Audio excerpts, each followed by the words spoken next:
सारी संगत से हाथ जोड़कर राधा स्वामी जी। आज की हम आपको एक ऐसी साखी सुनाने जा रहे हैं जिसके माध्यम से आप ये समझेंगे कि परमात्मा गुरु जो करते हैं वो हमारे लिए अच्छा ही होता है, उससे बढ़कर अच्छा कुछ नहीं। एक बहुत बड़ा गांव था, बसा हुआ अच्छा नामी सत्संगी गांव था। वहाँ पर एक बुजुर्ग रहते थे। वो बुजुर्ग बहुत ही ज़्यादा ज्ञानवान थे। उन्हें हर समस्या का हल आता था। वो हर समस्या के पीछे क्या वजह है वो भी जानते थे। तो जिसको भी गांव में कोई परेशानी आती थी वो उन बुजुर्गों के पास जाता था और उसका हल समाधान लेकर आ जाता था। एक बार क्या हुआ कि गांव के अंदर बीमारी आई, सारे मुर्गे मुर्गियां मर गए। जितने भी लोगों के मुर्गे मुर्गियां थे मर गए। लोगों को बहुत ही नुकसान हुआ। लोग बुजुर्ग के पास गए, कहने लगे बाबा जी क्या बात हो गई कि हमारे गांव में सभी मुर्गियां बच्चे तक मर गए उनके, क्या कारण होगा इसके पीछे, इसका कोई समाधान है क्या? बुजुर्ग ने कहा बीमारी ये जरूर ईश्वर की ही कोई महिमा होगी, गुरुवर की कोई महिमा होगी। जो होता है अच्छे के लिए ही होता है, इसे आप बुरा मत समझें, बस यही समझें ईश्वर की कृपा है, उसी ने कुछ किया है ऐसा हमारी भलाई के लिए।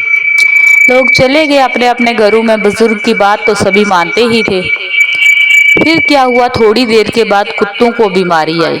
वहाँ जितने भी कुत्ते थे, कुत्ते वंश की जितनी भी प्रजातियां थी सभी मरने लगी। एक एक करके सभी कुत्ते मर गए। जैसे ही सभी कुत्ते मरने लगे तो लोग फिर से इकट्ठे होकर बुजुर्ग के पास आए, कहने लगे बाबा जी मुर्गियां मरी सो मरी, लेकिन अभी ये कुत्ते भी मरने लगे हैं, सारे कुत्ते मर गए हैं, हमारा चोरों से कौन बचाव करेगा? आजकल आए दिन लुटेरे गांव में घूमते रहते हैं, गांव लूटते रहते हैं, तो हमारे तो कुत्ते ही मर गए, हम क्या करेंगे अब? इसका कोई समाधान बताएं। बुजुर्ग ने कहा इसका कोई समाधान तो मेरे पास है नहीं, बीमारी है, अब वो तो अपना काम करके ही जाएगी, आप बस उस बीमारी से दूर रहें। ये भी कोई ईश्वर की ही चाल होगी, ईश्वर की महिमा होगी, इससे ज़्यादा कुछ नहीं। परमात्मा जो करते हैं ना वो अच्छे के लिए ही करते हैं। उन्हीं दिनों में क्या हुआ कि एक लुटेरों का बहुत बड़ा झुंड था, ग्रुप, इतना बड़ा ग्रुप था कि वो एक एक दिन में 6-6 7-7 गांव लूट लेते थे। वो जैसे ही गांव लूटने लगे, आसपास के सारे गांव लूटे। आगे चलकर जिस तरफ वो गांव था ना उस तरफ बिजली भी नहीं थी तब उस वक्त में। वहाँ उस गांव की तरफ जाने ही लगे कि देखा वहाँ इतना सन्नाटा, कोई कुत्ता नहीं भौंक रहा, कोई भी मुर्गा नहीं बोल रहा सुबह होने के साथ। जैसे ही बोलते हैं ना रात को 2-2:30 बजे मुर्गे, फिर 4 बजे बोलते हैं, 3 बजे, ऐसे वो आवाज़ देते रहते हैं सुबह होने वाली है या सुबह हो गई है, तो फिर लोग जाग जाते हैं उसी हिसाब से।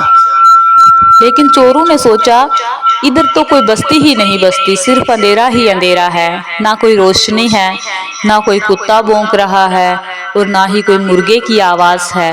लुटेरे उस गांव को लूटे बिना ही आगे चले गए, क्योंकि उन्हें ऐसा लगा ही नहीं कि यहाँ भी कोई गांव बसता है। उन्हें ऐसा लगा कि ये ऐसे ही कोई झाड़ी जंगल उजाड़ है, यहाँ कुछ भी नहीं, चलो आगे चलते हैं। इसी तरह से उन्होंने बहुत सारे गांव लूट लिए और उनके गांव से बहुत ज़्यादा आगे निकल गए। जब सुबह हुई दूसरे तीसरे दिन लोगों में ये खबर फैली कि आसपास के सारे गांव लूटे जा रहे हैं, लूटे जा चुके हैं, लेकिन हमारे गांव में कुछ नहीं हुआ। वो सभी मिलकर बुजुर्ग के पास गए, कहने लगे कि बहुत डर की बात है, भय की बात है, लुटेरे आ गए हैं गांव लूटने के लिए, हमारे गांव पर भी कहीं ना आ जाएं, इसलिए हमारी कोई रक्षा का समाधान बताएं। बुजुर्ग ने कहा लुटेरों ने जो लूटना था ना वो लूट कर ले गए। हमारे गांव सत्संगी है, परमात्मा से जुड़ा है, गुरुवर से जुड़ा हुआ है, बाबा जी से जुड़ा है, इसे कोई लूट नहीं सकता। इसीलिए मुझे लगता है कि ये परमात्मा की महिमा, उनकी ही एक चाल थी, उन्होंने जो हमारे मुर्गियां, मुर्गे और कुत्ते मार दिए ताकि उनको रात के अंधेरे में हमारा गांव महसूस ही ना हो। इसीलिए वो आसपास के गांव लूटकर चले गए और हमारे गांव तक पहुंचे ही नहीं। इसीलिए परमात्मा जो करते हैं ना वो अच्छे के लिए करते हैं, उसके पीछे हमारी अच्छाई छुपी होती है। थोड़ा बहुत नुकसान हमें भी सहन करने की शक्ति होनी चाहिए, ये नहीं कि हमारा नुकसान हो ही ना।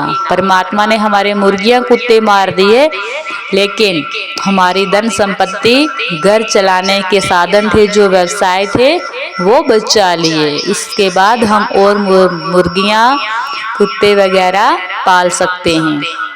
इसीलिए अपने परमात्मा पर, अपने गुरुवर पर पूर्ण विश्वास रखें, ना कि अपने जितने भी नुकसान हैं उनके पीछे रोते रहें।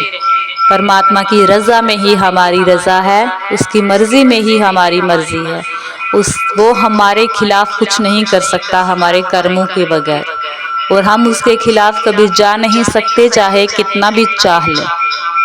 आज का सत्संग हम यहीं समाप्त करते हैं। धन्यवाद।